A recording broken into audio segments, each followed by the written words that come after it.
Good morning. Good morning. Happy Wednesday. Happy Wellness Wednesday. I hope you're having a fabulous day. Um, eh, I've got so many things running through my mind right now. I'm not sure where to start. So I'll start here. If you are just stumbling on my page, my name is Donna. I'm a mom, a nana, a girlfriend, advocate of all things physical activity, running, jazzercise, line dancing, wellness advocate. I've been in a lifelong battle with anxiety and depression and found that sharing information with others, kind of like peer support, really helps others to learn new ways of doing things because not the same things work for everyone. It also may help people find new, how do I want to say it? Things that they've tried before that they didn't think worked, maybe new techniques. Just basically tips and tricks and experiences because we can learn from each other. And interestingly enough, now that I say that out loud, that's kind of an underlying tone of what I want to talk about today. So with that said, if you're here, let me know you're here. If you don't see this till afterwards, hit hashtag replay in the comments. Facebook likes to hide things. So if you comment or you ask a question and I don't respond, it's not because I'm ignoring you. It is because Facebook didn't show me, and I will definitely do that afterwards. If you have been following my page for a while, I hope you enjoyed last week's video on consistency. But let's face it, since around then, and even a little bit before then, and for me, actually, I think for a couple of years now, things have been heavy. Things have been heavy, but especially in the last week or so for a lot of us. And what it has me thinking about is it's got me thinking a lot about perception. It's got me thinking a lot about lenses and filters. And it's got me thinking a lot about personal accountability. So, with that said, I'm going to make some references to a video I did, a Wellness Wednesday episode from almost 2 years ago, ironically, like a month away from 2 years ago. If that, about perception and perspective. And because Facebook has decided not to keep live videos that are more than 30 days old, I am not able to drop a link to that video in the comments. But as I am on school break right now from studying for my Master of Science in Clinical Mental Health Counseling, while I'm on my school break, it's one of my goals to get the rest of my videos uploaded to YouTube so that when I do reference an older episode, I can drop a link in the comments to you since I can no longer do it from my Facebook page. So keep that in mind. So I'll keep you posted on that. But let's get started because I have a couple of stories and a couple of thoughts, and I'll try not to go too long today. But these are important topics to me anyway, and hopefully you'll find something in here that helps you. So 3 different little quick mini stories here. I was very young when I saw the movie Good Morning Vietnam, and there was literally almost nothing I remembered about that movie, but there was one particular scene that stuck, and it stuck with me. I was probably middle school. I don't know. I'd have to look up when it was released, but I was pretty young. I was either middle school or I was early high school. And there was one particular scene that stuck with me. And that was the scene. I have a note here about it. Hang on.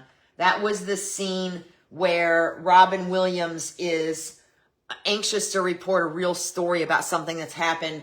And when he tries to do that and he basically writes out the script, when they review it, they literally redact almost everything. And it shows the paper with the redactions and most of the information has been blacked out. So that scene stuck with me, and I've kind of feel like I've seen that, which basically means I've always questioned what I see in the news media. That's bottom line. I'm just going to say that out loud. I've always questioned. That either makes me paranoid or it makes me a critical thinker, one of the two. But I've never just assumed that I was getting all of the information, if that makes sense. Partly because of that scene. And here's the deal, especially now with the advent of AI, most of what we consume in the media, on social media, in news media, on television media, however you're consuming it, most of what we consume in the media is heavily edited and has a lot of filters. So we are not I would say we are almost never, if at all, getting the whole story. We have journalists and news commentators now who interject their opinion and their own view or filter far more than anyone ever did.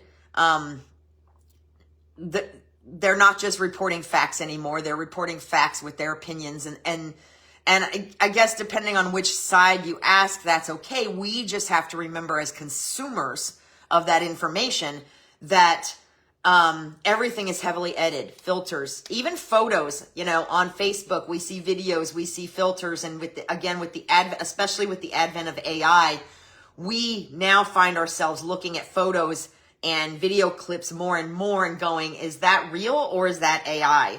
And I think that, unfortunately, this is a question we need to ask on a regular basis. Let's face it, even selfies. A lot of us employ filters, and that's okay, because we want to get rid of blemishes. We want to, we can now do with a selfie camera what photographers have been able to do for years, and that's kind of airbrush and kind of take away the red circles under the eyes and things like that. So almost everything is edited, except this. I can pretty much guarantee you that anytime I'm live, anytime I'm posting a photo of me, it's not edited. I don't have the time, the understanding to get through the learning curve to figure out how to do all that stuff. So what you see is basically what you get.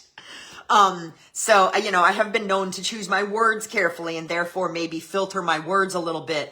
But I can promise you, if you see a picture of me that I've posted, or that I've taken, or you see me live, it's not edited. I may do short little clips in my stories of it, but it's really just not edited. Just because I just don't have that patience.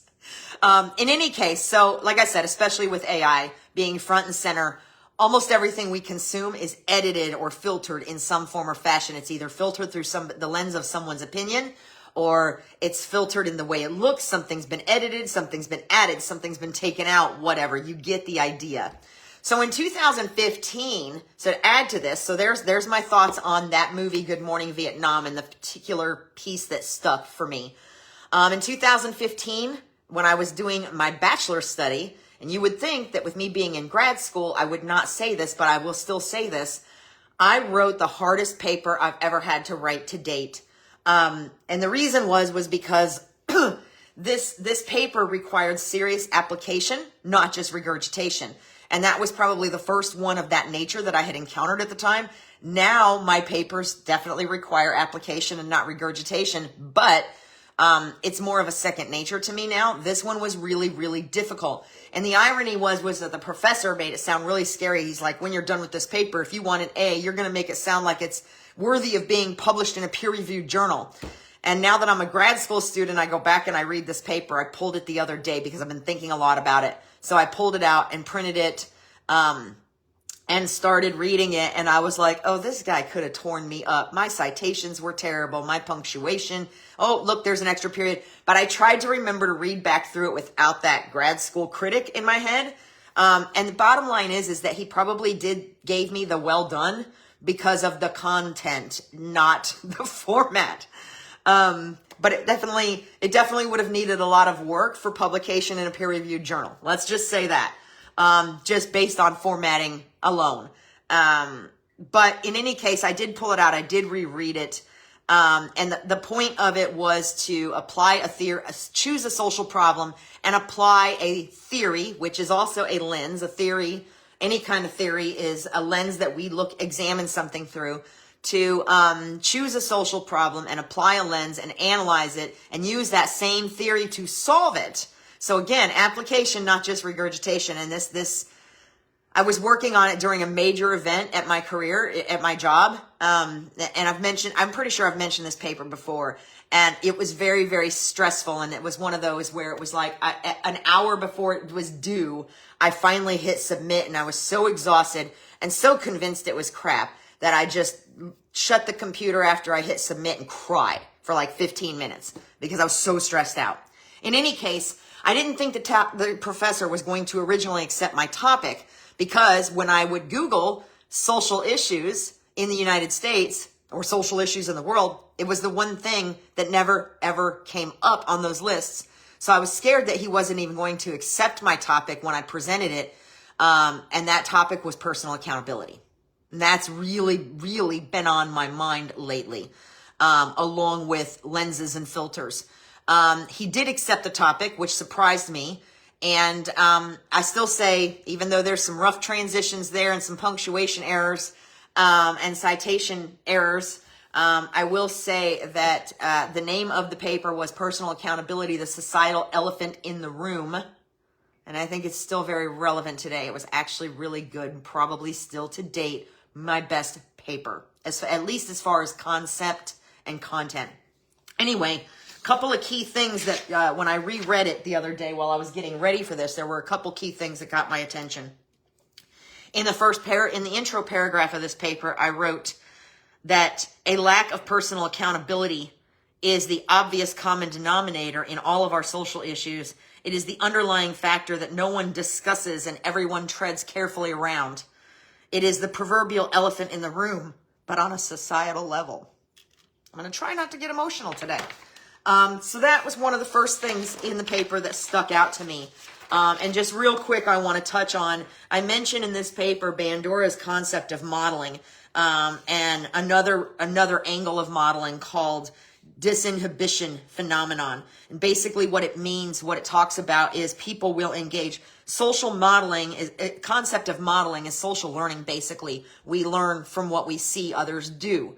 And it says that people will engage, and I am taking these lines out of context just for the record because there's stuff in this particular one. I used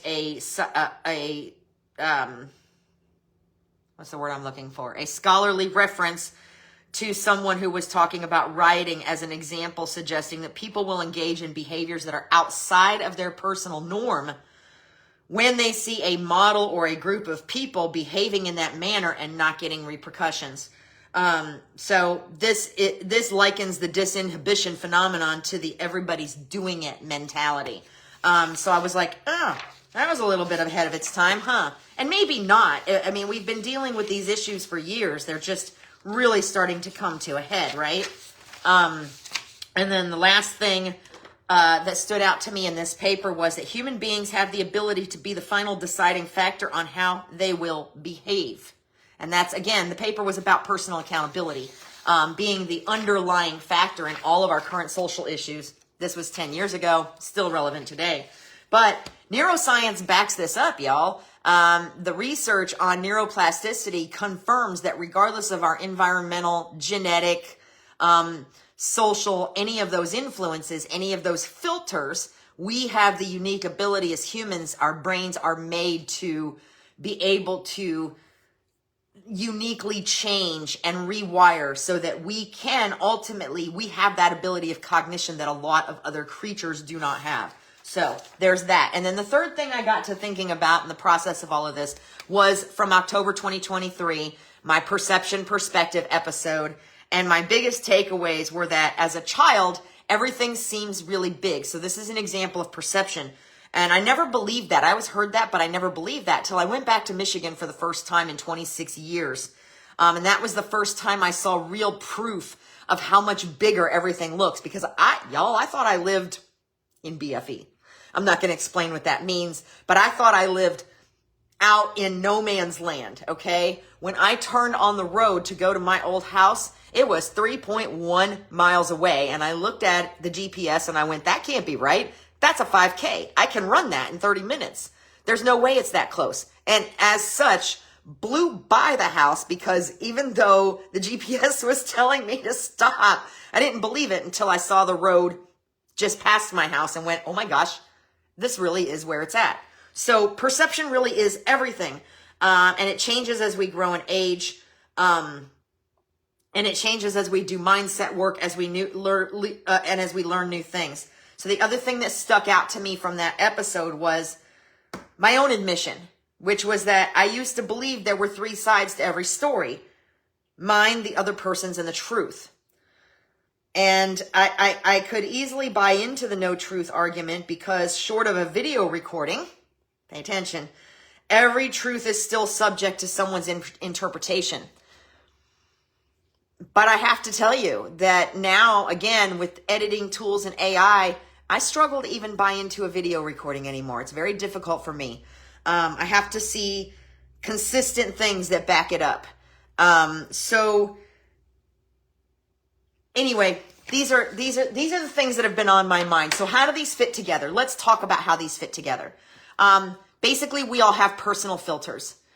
These are lenses that we look through, and they are the lenses of our upbringing. They're the lenses of our values, of any trauma we've experienced, adverse childhood experiences, the lenses of our current level of energy, the lens of our current emotional base, depending where we are. When I was in perimenopause, I saw things a lot differently than any other time.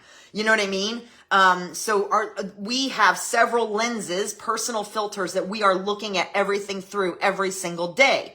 So what does that look like? Well, the cleanest example I can tell you, and we've heard this example for years, is crime witnesses.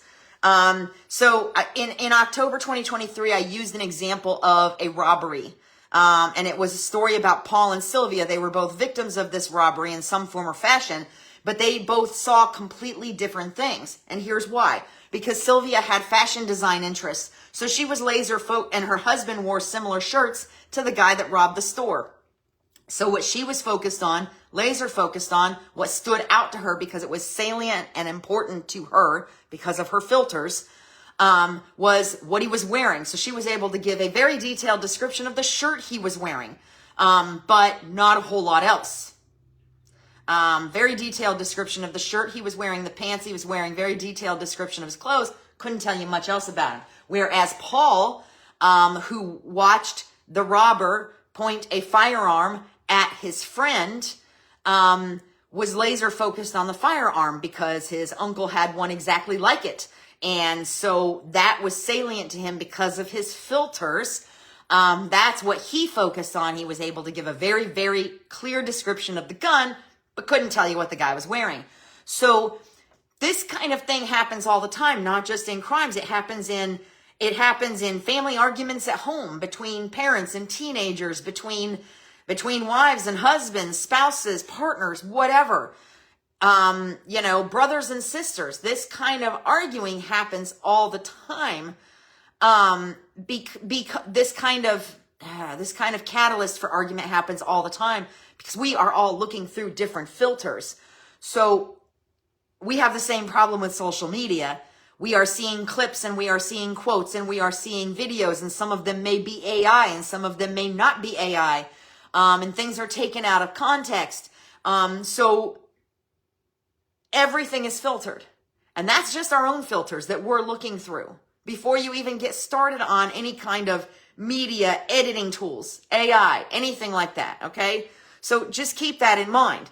And that basically means, at the risk of sounding like a conspiracy theorist or like I came straight out of an X-Files episode, what that boils down to is question everything. Hey, Miss Carla, unless you're talking to a human being who you know personally and you're face to face so that you can see their body language and see their facial expression and hear their voice and the inflection in it, question it. That's basically where I'm at right now. And I feel like if we did that, if we did a little bit of critical thinking and a little bit of questioning before we acted or reacted, it would change so much. So because of our filters, our perception isn't necessarily the reality.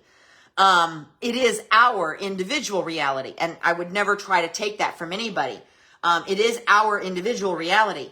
Those filters influence what we think is important. It influences what we think is true. It influences what we think is dangerous. But again, in many cases, we are filtering things that have already been filtered. Everything that we see, hear, and read, we are filtering things that have already been filtered. I have literally seen the same the same post about people breaking out in God Bless America at a concert, about like 10 different, with photos. All the photos look the same. They just have a different artist in them. Literally seen the same post like 10 times with different artists stating that, with real looking photos stating that they were having a concert or performing and the entire crowd broke out in God Bless America. And this has been going on for weeks, y'all. And I've been seeing the same post, and I've just gotten to the point where I'm like, if I see anything, like yesterday when I saw a graphic that said, rest in peace, Robert Redford, I went and started looking for several different news outlets to see if they were reporting it before I even bought into it. So again, in many cases, whatever we're filtering through our own lenses has already been filtered for us, okay?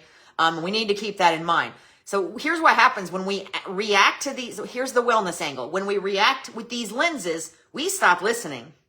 We often dig in our heels. We refuse to accept any other view because this is our reality, even if it's not the reality. This is our reality based on what we're seeing. This was a really hard pill for me to swallow because I really believed that I saw things more fairly and more unbiased than most people. Even at a younger age, before I started college, I really believed that.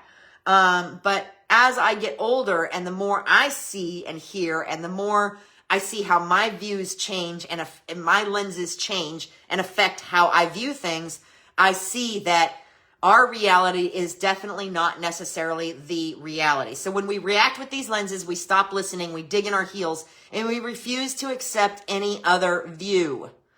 And when everybody does that at once, which is all the time, because the person that believes the opposite of you, whatever that is, whether you think the sky is blue and they think the sky is green, the person that believes the opposite of you believes it as vehemently as you believe it's blue, or vice versa.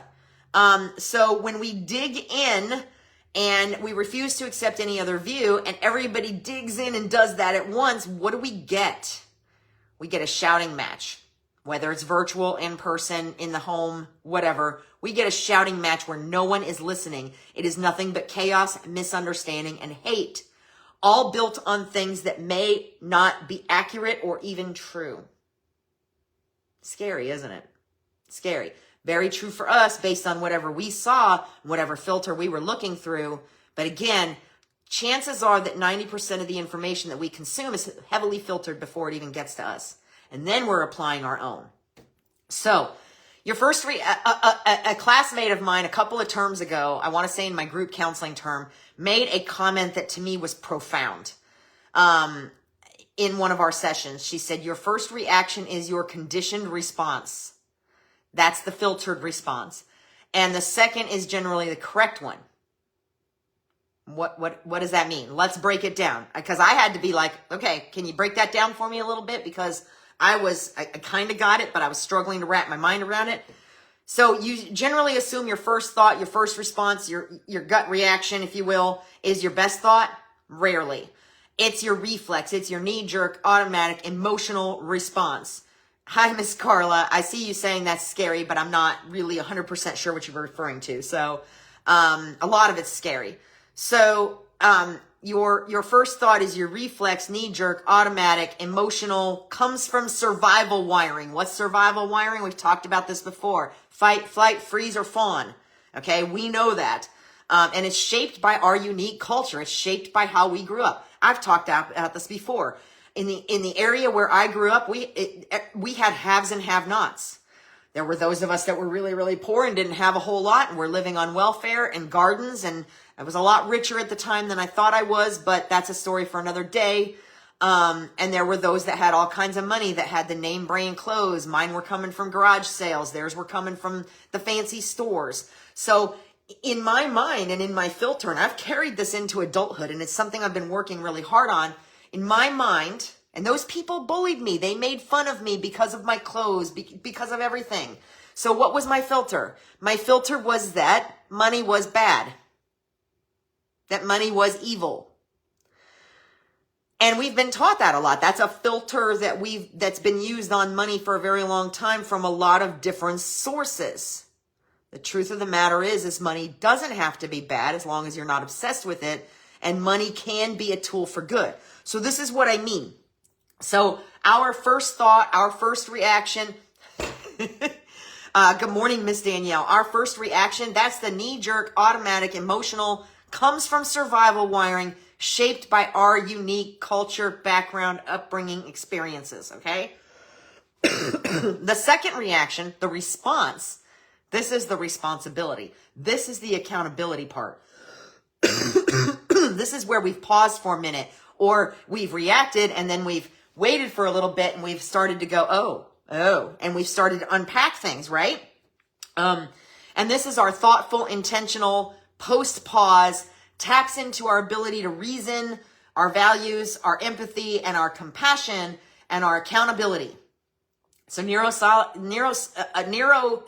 and psychology back this up. Again, I mentioned earlier, with research that proves that our amygdala, that's our fight, flight, freeze, or fawn, our amygdala fires when it perceives a threat. That's our reaction.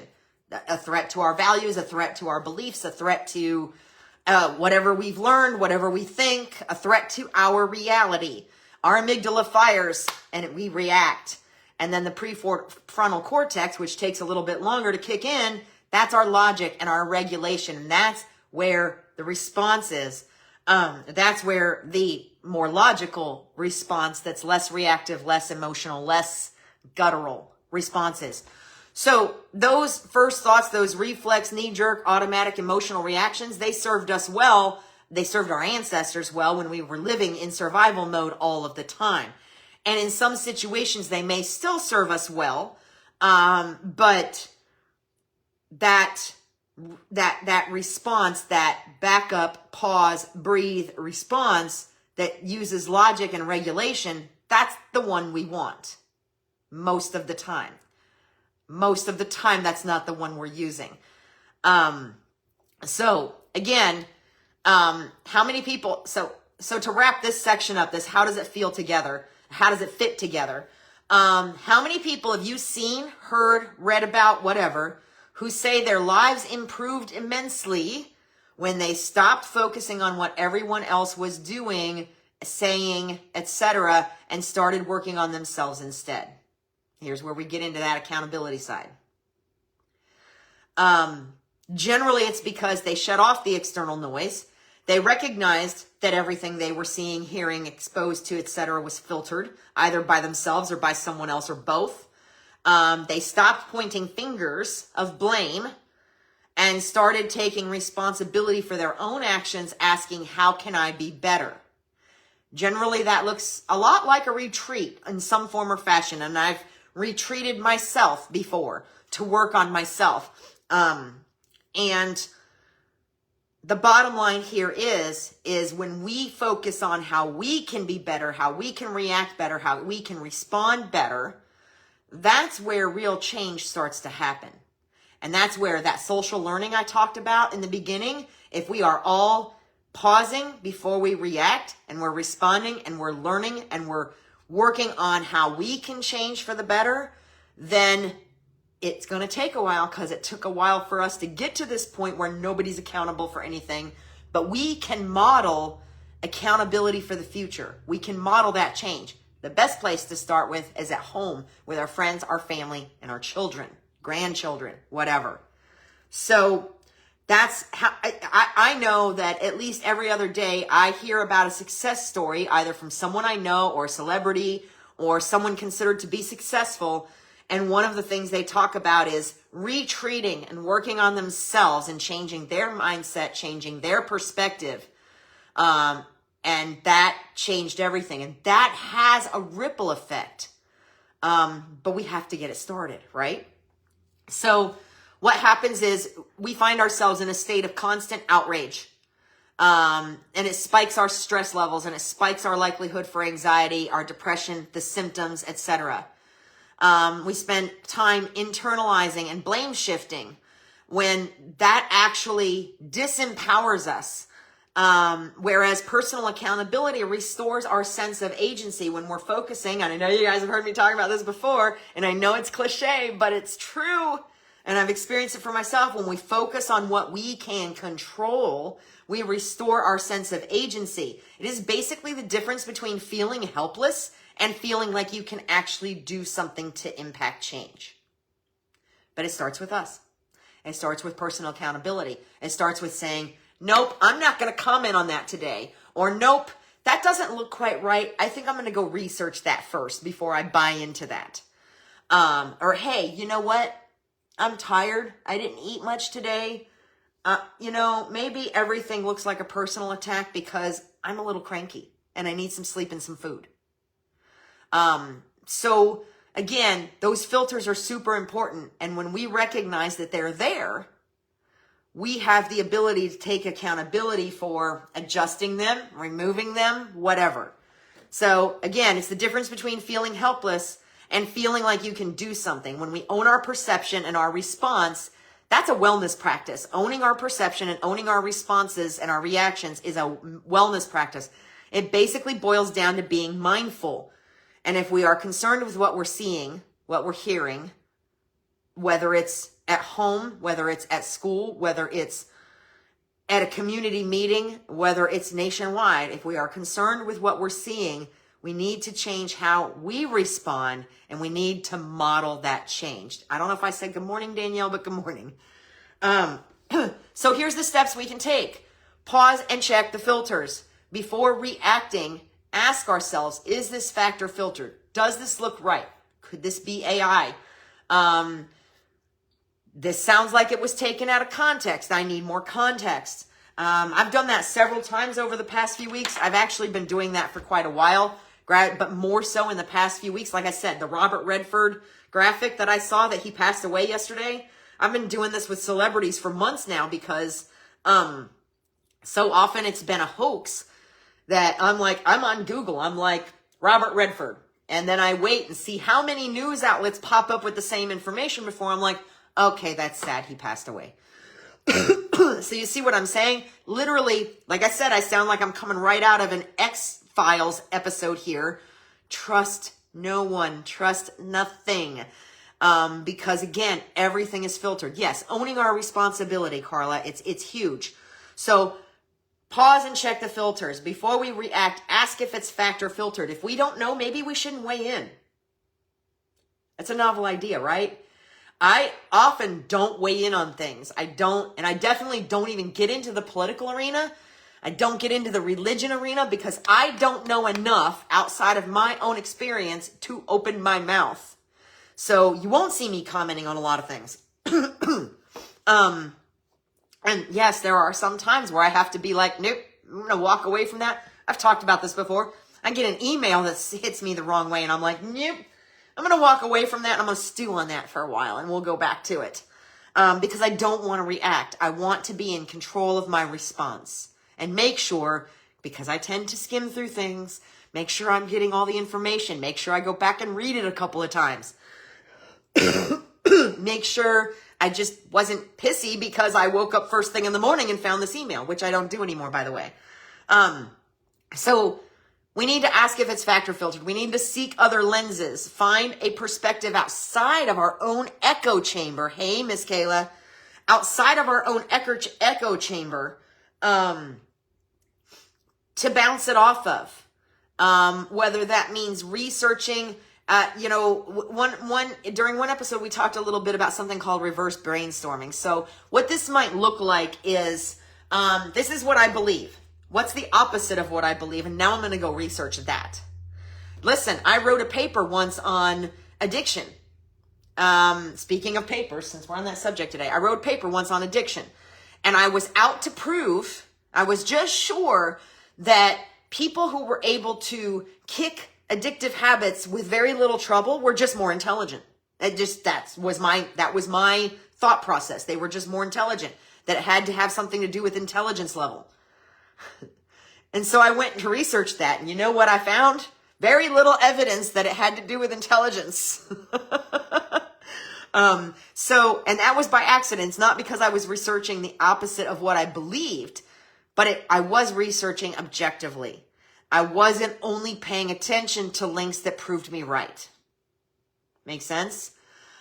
So we need to, when we are checking our lenses, we need to find perspectives outside of our own echo chamber. Is social media the place to do that? Probably not. In fact, anymore, you really need to make sure you're using scholarly resources. Or, you know what the best way is? Get face to face with somebody that believes differently than you and have a conversation. Have a conversation. Ask questions. Be curious and lead with curiosity, not accusation. Which brings me to my next comment, which is I statements. I statements, they keep things from, they can help, not always keep, but can help keep things from spiraling into personal attacks when we say, I believe, I feel, this is what I think, instead of you. You see what I'm saying? You. You believe this, you're an idiot. That sounds accusatory. I feel like this is the way I want to lean on this issue because this is my experience. Starts a whole different conversation, y'all. It really, truly does. Are there some people we should just not even try to have that conversation with? Probably. Is there somebody in every single family we should not have that conversation with? Probably. I have at least one in my family, and they feel the same way about me. Our lenses are the same, which is that the other one is difficult on these particular topics. Okay? That's the one lens we share, that the other one is difficult. What does that lens also mean? That lens also means that we each believe the other one is wrong. Okay? And the truth of the matter is when you start pulling all the lenses and the filters, none of us are right. Because none of us have the whole picture. So, practice I statements. This really makes a huge difference. Take responsibility. Again, I can't emphasize that enough. What is mine to own here? Again, back to that example. I really felt, since Kayla's on and her name's up first on my list here, because she's the newest on, I'm gonna pick on Kayla. I really felt like Kayla just came at me today. I don't know why she was so mean to me today. When in fact, the reality was that Kayla was totally distracted, didn't mean to shoot me the dirty look. She was thinking about something, looking right through me, but I was cranky and I was hungry and I was tired and I was taking everything personally. Okay, so again, what responsibility is yours to own in these situations? And most importantly, and I just cannot emphasize this enough, and I know a lot of people have been saying it on social media, on news programs, whatever. Number one, choose response over reaction. And to choose response, exactly. None of us have the whole picture, Carla. That's exactly right. And if everybody walks away from this, including me, with that one takeaway, then we're doing good. Right? Like a spider monkey, Kayla. So choose response for overreaction. How do we do that? We pause, people. We pause. We have to do that. You guys have heard me talk. If you follow me regularly, you've heard me talk about the 4-hour minimum wait rule. We pause. We walk away. We scroll on. Scroll past. We unplug. Do something. We pray. We do something that requires us to have human interaction, because all of these little bubbles on Facebook, like most of you that are on, I know you personally.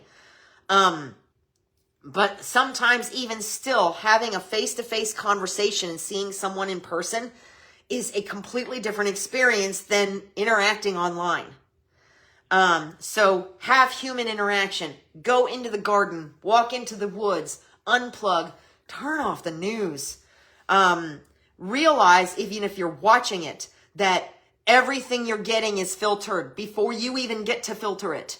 Keep that in mind. Think about what I said about my takeaway from Good Morning Vietnam when I was like a preteen or a teenager, okay? But choose response over reaction. Take the pause. Like I said, scroll on, walk away, unplug, pray, do something that doesn't have anything to do with social media, the news, whatever. And as someone who runs a business on social media, I'm telling you this, it's still super important. When we use social media as our major information source, as our primary information source, it's even more heavily filtered than anything else we get. We really have to be careful. And we really have to exercise critical thinking. So I'm going to wrap this up. A little bit long, not as long. Yes, Danielle, thank you. Response over reaction. And it's huge. But again, like Bandura said, and I quoted Bandura from my paper, social learning. We teach by example, especially with those that are younger than us, especially with our kids and our grandkids. We didn't get this way in a couple of days, and it's going to take a lot more than a couple of days to fix it, but we can start by modeling. And you guys, again, another very very strong and important cliche, be the change you want to see.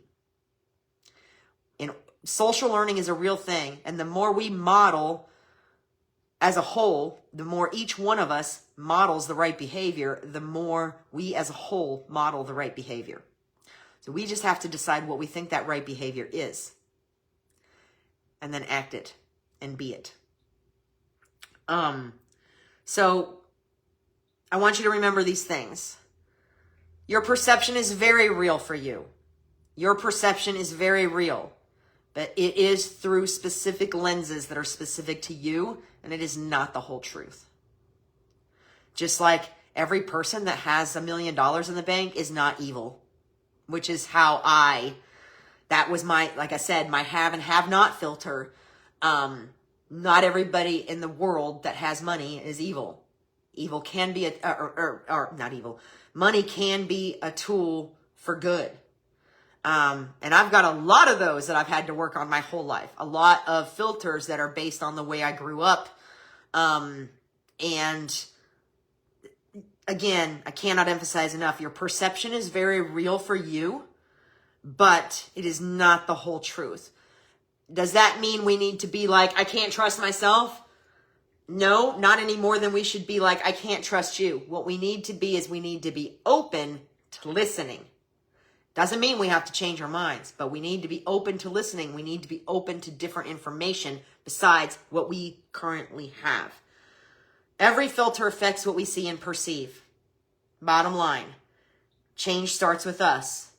It boils down to accountability. And there's a lot less of that than there used to be, personal accountability. But that's what it boils down to. So this week, I challenge you to notice your filters. Grab a notebook, trigger journal if you've already started one of those from when we talked about it before. Write down the things that set you off and change how you react or cause you to react instead of respond. Notice your filters. Are you reacting out of conditioning? Are you knee-jerking it? Or are you responding with accountability? Basically, who is holding your lens? Who's holding your lenses? Who's in charge of your thought processes and your reactions? That's what I would challenge you to notice this next week. Your filters. Are you reacting out of conditioning? Are you responding with accountability? Are you modeling the behavior that you want to see? That's the real kicker. Are you modeling the behavior that you say you want to see from others? All right.